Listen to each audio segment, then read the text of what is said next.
അസ്സലാമലൈക്കും. എല്ലാവർക്കും സുഖമാണെന്ന് കരുതുന്നു. ഈ കൊടും ചൂടിൽ നമുക്ക് എണ്ണക്കടിയെല്ലാം ഒഴിവാക്കാം. ഇത് ഞാൻ ഒരു സർബത്ത് ഉണ്ടാക്കിയതാണ്. കുരു ഒഴിവാക്കിയിട്ട് കുറച്ച് ബത്തക്ക നമ്മൾ ജെല്ലി കട്ട് ചെയ്തെടുക്കുന്നില്ലേ, അതുപോലെ സ്ലൈസാക്കി എടുക്കുക. പിന്നെ കുറച്ച് പിസ്ത, അണ്ടിപ്പരിപ്പ്, ബദാം അതൊന്ന് മിക്സിയിൽ പൊടിച്ചെടുക്കുക. ഒരുപാട് പൊടിയണ്ട, ഒന്ന് പൊടിച്ചെടുക്കുക. ഇനി 2 ടേബിൾ സ്പൂണോളം കസ്കസ് പുതിർത്ത് വെക്കുക. അതിൻ്റെ ആവശ്യമില്ല, വേണമെങ്കിൽ ചേർത്താൽ മതി. ഈ പൊടിച്ചെടുത്ത നട്ട്സ് ഉണ്ടല്ലോ, അതൊരു ബൗളിലേക്ക് ഇട്ട് കൊടുക്കുക.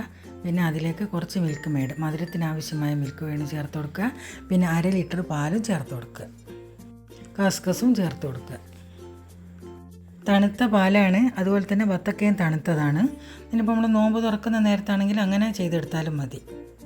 ബത്തക്ക ഉടഞ്ഞു പോകാണ്ട് ഒരു സ്പാച്ചിൽ വെച്ചിട്ട് ഒന്ന് മിക്സ് ചെയ്തിട്ടെടുക്കുക. ബത്തക്ക ഒന്ന് നല്ലോണം കലങ്ങി കഴിഞ്ഞാൽ നമ്മളെ പാലിൻ്റെ കളറ് മാറിപ്പോകും. അതുകൊണ്ടാണ് സ്പാച്ചിൽ വെച്ചിട്ട് ചെയ്യാൻ പറഞ്ഞു. നമ്മുടെ കൽബും നിറയും വയറും നിറയും.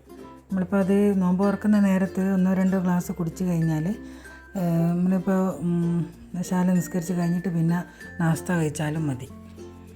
വീഡിയോ ഇഷ്ടമായി എന്ന് കരുതുന്നു. Bye, thank U.